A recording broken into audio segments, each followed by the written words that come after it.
were really good. I mean, great energy. Today was really competitive. Guys were doing what they normally do on Friday.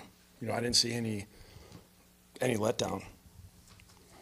I wanted to ask you, yesterday we were talking to Dow, and he talked about the sack issues that you guys have had recently, and making plays on critical downs in terms of quarterbacks, processing faster, getting off the reads, and throwing guys open. Where would you evaluate Ryan in terms of those aspects of his game? I look at it so much. I know he's talking quarterback because he's always gonna look at it that way, and I look at it a big picture of saying how are we as an offense, and we've been poor. We haven't done nearly enough to get the conversions we need, and really that's why we kind of talk about first down, second down, first down. Staying out of it, staying as short as we can, because now you get some of those distances where Balazs can get involved, you get some conversions, and a little bit of it is, confidence at some point where we get some conversions, and then it helps you throughout the game. I think any time that we've actually had a game where there have been respectable numbers, it's because we got some early conversions early in the game. And what about his ability to buy time in the pocket? I mean, a lot of these sacks, he's taken 20 sacks in the last 5 games. Maneuverability, evading pressure, extending plays. Yeah, I think it's probably majority of them, probably 75% of them. I don't know if he really could have done anything. I mean, they happen that fast.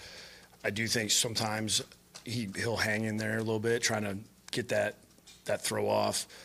If it's a third and longer type third down, sometimes you wish if there's a lane and he sees it, go, but it's hard when you're standing on the sideline, he's back there to see actually how everything's unfolding. When we look at tape, we could say, hey, maybe you can run here, maybe you at least can extend the play. So, I mean, we talk about it a lot. We try to see if we can, get him to escape the pocket sometimes, but, a couple of these games he hadn't been as mobile as what he was earlier in the season. And in this stretch of games since he's been back, are his receivers doing a good enough job of getting open? I mean, I know it's in an everybody issue in terms of where the offense is right now, but where are they in terms of their creating an opening for him? Sometimes we're so inconsistent. I mean, that's why we're where we're at right now.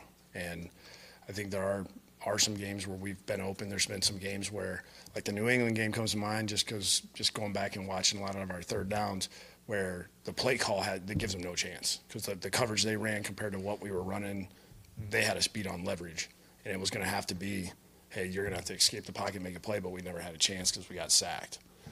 So I think the receivers have been okay. I think it was easier with Albert being around, because he could be the fourth progression in the deal, and you throw him the ball and it's 3rd and 9 and he catches that 4 yards and he'll get you a first down just because he can run through all that stuff. Our other guys are more vertical cut type players. They're not in space, make you miss type guys. So you would say that you need more guys who can make people miss? Yeah, we got a couple of them. They're just in the wrong room. So John Denny's about to wrap up his 14th NFL season, all of them without missing a single game. How remarkable is that? That's impressive. I know he plays through.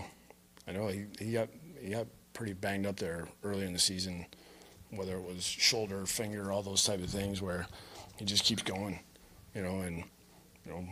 it's. I know people say, well, long snapper. Well, he played in a day and age where long snappers were not protected. So he took some shots early in his career, and now it's probably kind of nice for him that they actually protect him a little bit.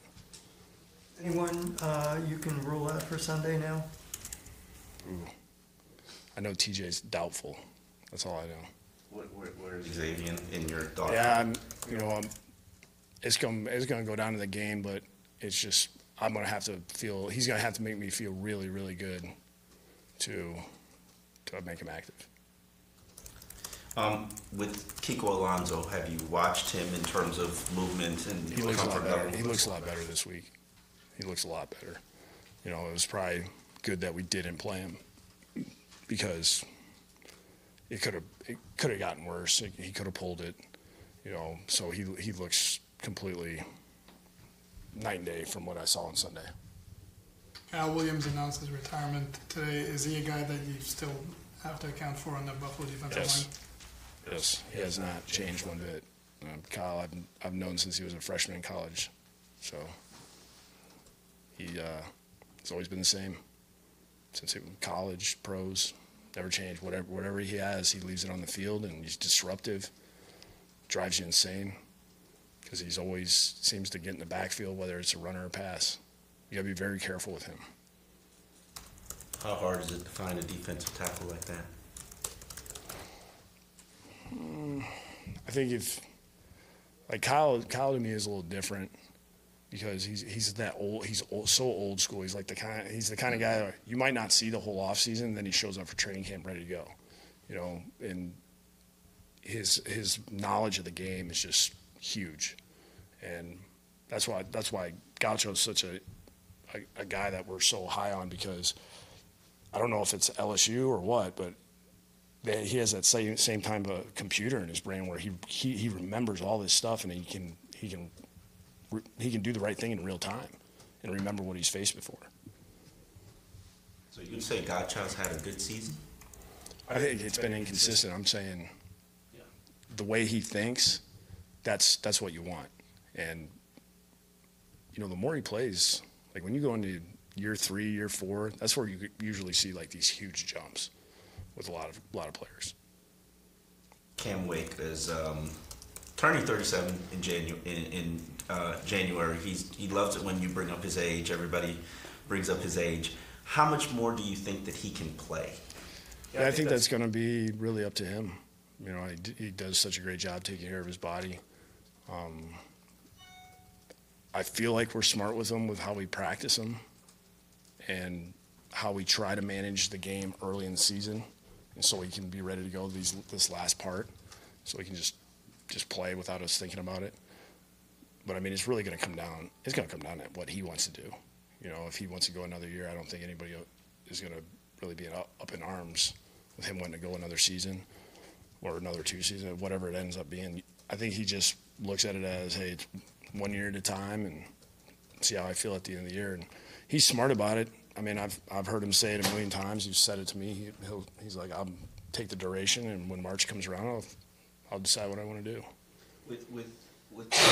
And pass rushers seem to be able to play at an advanced age. Is there any other positions you think that can get that done in mid-30s? I think some of those wideouts have played for a long time. They find a different, like I look at what Larry Fitzgerald's done, where he was outside, moves inside, and then becomes a really dynamic slot player, you know, and figures that kind of position out. So it's tough, though. I mean, sometimes you see some linemen creep in there, but that's rare. I mean, obviously running backs were never seen except for, of course, our guy. So it's just quarterbacks are probably the only ones. They seem to get better when they're about 34, 35. Then you see these guys still peaking and having great seasons. They just see more and more. That's good. Kickers. Kickers, that's You don't have